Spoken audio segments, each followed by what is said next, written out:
Selamat siang semuanya, saya Grace Angelina Situmorang. Di sini saya akan menjelaskan mengenai uji hipotesis ANOVA. Selamat menyaksikan. Baik, di sini kita akan membahas mengenai uji hipotesis atau ANOVA. Uji ini digunakan untuk menguji apakah ada perbedaan yang signifikan antara rata-rata lebih dari dua kelompok. Nah, contoh soalnya adalah seorang peneliti ingin menguji apakah ada perbedaan yang signifikan pada rata-rata skor ujian matematika antara tiga metode pengajaran berbeda. Data hasil ujian sebagai berikut. Nah, di sini hasil ujian itu merupakan variabel terikat sedangkan metode pengajaran itu adalah faktor. Nah, data yang dihasilkan adalah kelas A itu menggunakan metode pengajaran tradisional di mana nilai skor ujian mereka adalah 70, 75, 80, 85, 90. Sedangkan kelas B itu menggunakan metode pengajaran berbasis teknologi dengan skor ujian 80, 85, 90, 95, 100. Sedangkan kelas C itu menggunakan metode pengajaran blended learning dengan data skor ujian mereka ialah 75, 80, 85, 90, 95. Kita menentukan hipotesis H0 sama dengan tidak ada perbedaan, sedangkan H1 sama dengan ada perbedaan. Kita menggunakan taraf signifikansi A dengan alfa sama dengan 5% atau 0,05 dengan menggunakan uji ANOVA satu jalur. Nah, kaidah pengujian. Jika F hitung lebih besar daripada F tabel, maka H0 ditolak. Jika F hitung jauh lebih kecil daripada F tabel, maka H0 diterima. Nah, sebelum kita masuk ke ke penyelesaian, kita membuat terlebih dahulu, yaitu menentukan tabel penolong, di mana X1 ini kita masukkan semua data ujian dari kelas A, sedangkan untuk X2 kita memasukkan data dari hasil ujian kelas B, sedangkan untuk X3 kita memasukkan data hasil ujian kelas C. Nah, setelah kita sudah memasukkan semuanya, di sini nilai dari data X1, X2, X3 itu akan kita kuadratkan masing-masing. Ini dia. X1 akan kita kuadratkan di sini, X1 kuadrat berarti 70. Nanti data-data skor ujian dari tabel X1, X2, X3 akan kita kuadratkan hasil setiap datanya, dan nanti hasil dari pengkuadratan data tersebut akan kita jumlahkan dan kita pindahkan ke sini. Example-nya seperti ini. X1 itu data ujiannya 70. Nah, kan ini kan akan kita kuadratkan, berarti 70 dikali 70 akan hasilnya 4900. Begitu juga untuk seterusnya. Untuk X2 ini juga begitu. X2 ini semua data X2 akan kita kuadratkan. Nah, hasil dari pengkuadratan semua data X2 itu ada di sini. Begitu juga dengan X3, semua data ujian X3 akan kita kuadratkan dan akan kita pindahkan ke tabel X3 kuadrat.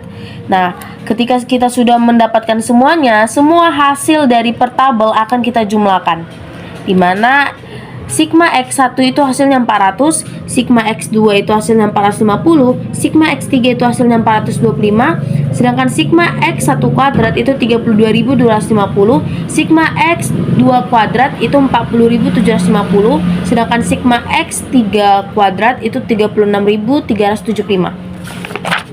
Nah, kita masuk ke bagian ini, yaitu sigma X tabel sama dengan sigma X1 sama dengan sigma X2 sama dengan sigma X3 sama dengan di sini, ini jumlah sigma X1 tadi yang kita tabelkan tadi di sini nih.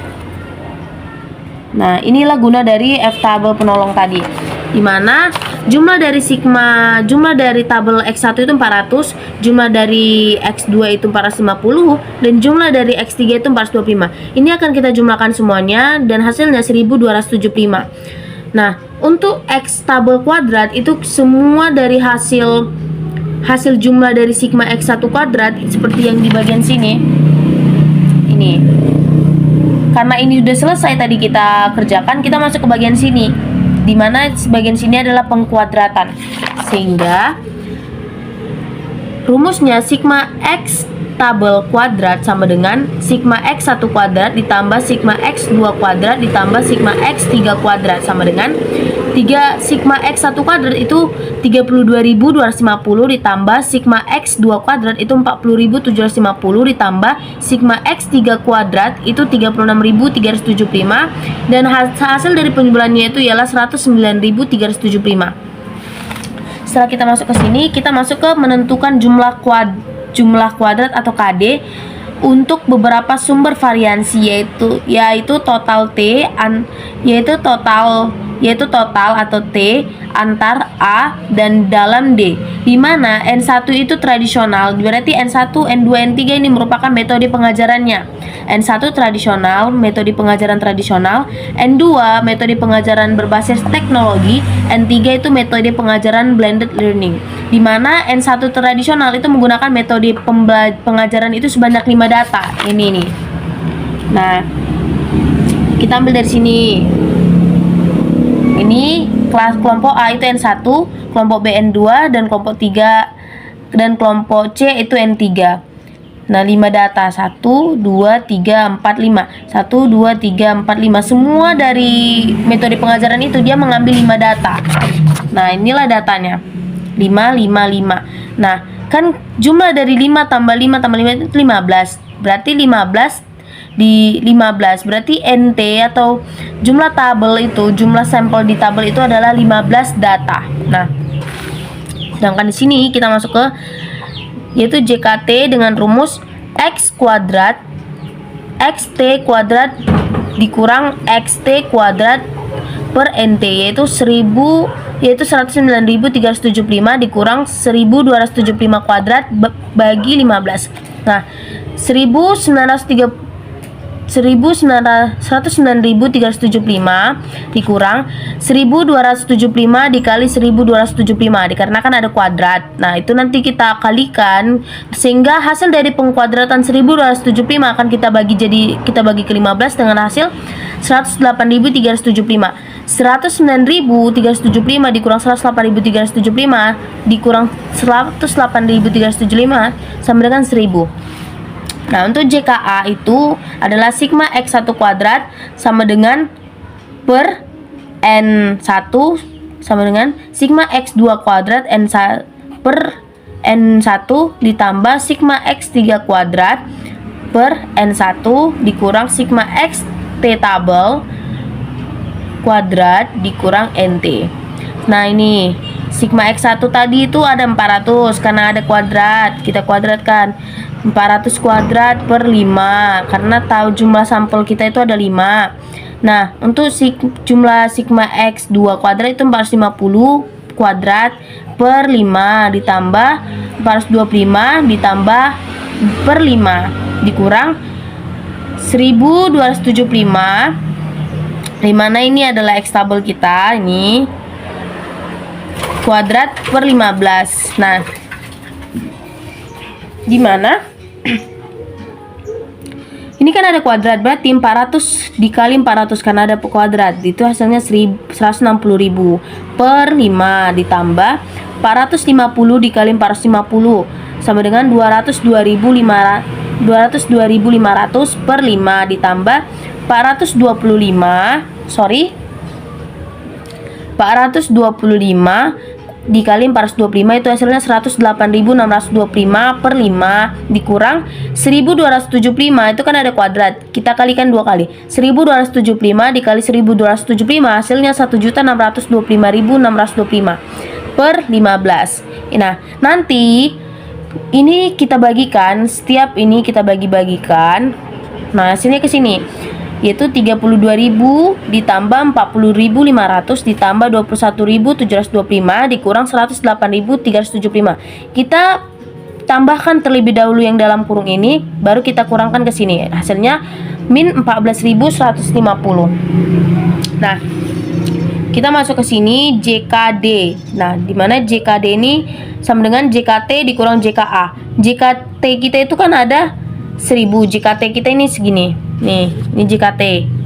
Nah, sedangkan JKD JKA itu 14, itu ada min 14.150. Seharusnya kan kurang, cuman kan ini ada min dengan min itu menghasilkan positif, sehingga 1000 ditambah 14.150 itu hasilnya 15.150. Nah, setelah kita masuk ke sini, kita masuk ke mencari nilai derajat kebebasan.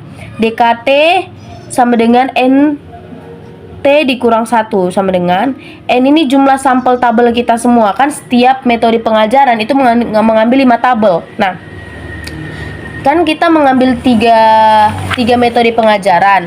3 metode pengajaran. Di setiap metode pengajaran itu ada 5 data, 1 2 3 4 5, 1 2 3 4 5. Setiap berarti 5 dikali 3 data ini sama dengan 15. Berarti di sini 15 dikurang 1 karena di sini rumusnya NT jumlah sampel tabel dikurang 1, berarti 15 kurang 1 sama dengan 14. DKA sama dengan K dikurang 1. Nah, K ini maksudnya itu adalah jumlah metode pengajaran kita. Jumlah metode pengajaran kita kan ada 3. Nah, karena di sini ada rumus, yaitu berarti 3 dikurang 1 sama dengan 2. Berarti DKD sama dengan DKT dikurang DKA sama dengan 14 dikurang 2. Ini DKT 14 dikurang DKA 2 sama dengan 12. Nah, menentukan nilai variansi. Variansi D itu memiliki rumus JKD per JKD per DKD sama dengan 15.150. Ini 15.150 per 12. Kita bagi 12 ini menghasilkan 1,262,5. Nah, setelah itu kita masuk ke variabel A, yaitu JKA dibagi DKA. Nah, JKA kita itu ada nih. JKA kita ini min 14.150, min 14.150, DKA kita ada 2 nih. Ini DKA kita. DKA 2. Nah, hasil pembagiannya itu menghasilkan min 7,075. Nah, masuk kita ke menghitung nilai have hitung. Have hitungnya itu FARA per var D sama dengan min 7,075 dibagi 1,262,5 ini. Ini tadi. Udah. Kita bagi dan hasilnya itu ialah 5,60. Nah, setelah kita menghasilkan nilai hitung, kita masuk ke menentukan nilai F tabel, yaitu F tabel dicari menggunakan tabel F, di mana DKA sama dengan pembilang sama dengan 2, DKD sama dengan penyebut sama dengan 12. Berarti F tabel itu gini, FA baru DKA, DKD sama dengan FA alfa. Alfa kita menggunakan 0,05. Itu taraf signifikansi yang tadi saya jelaskan. Dan ini DKA, DKD. DKA itu pembilangnya, DKA itu 2 dan DKD itu 12. Berarti 2,12. Berarti 0,05 dikali 2,12 itu 0,160. Dalam tabel F kalian bisa lihat, searching Google di dalam tabel F itu cari aja dia nanti sesuai dengan yang di sini, yaitu 2,12 dalam F tabel itu sama dengan 3,89. Nah, kita menarik kesimpulan bahwa F hitung sama dengan 5,60, F tabel sama dengan 0,106. F hitung F tabel maka H0-nya itu ditolak, dimana F hitung kita itu 5,60 sedangkan F tabel kita 0,106. F hitung kan jauh lebih besar daripada F tabel, maka H0-nya itu ditolak. Terima kasih. Baik, sekian dari hasil penjelasan saya mengenai uji hipotesis ANOVA. Semoga penjelasan ini bermanfaat bagi kita semua dan sampai jumpa.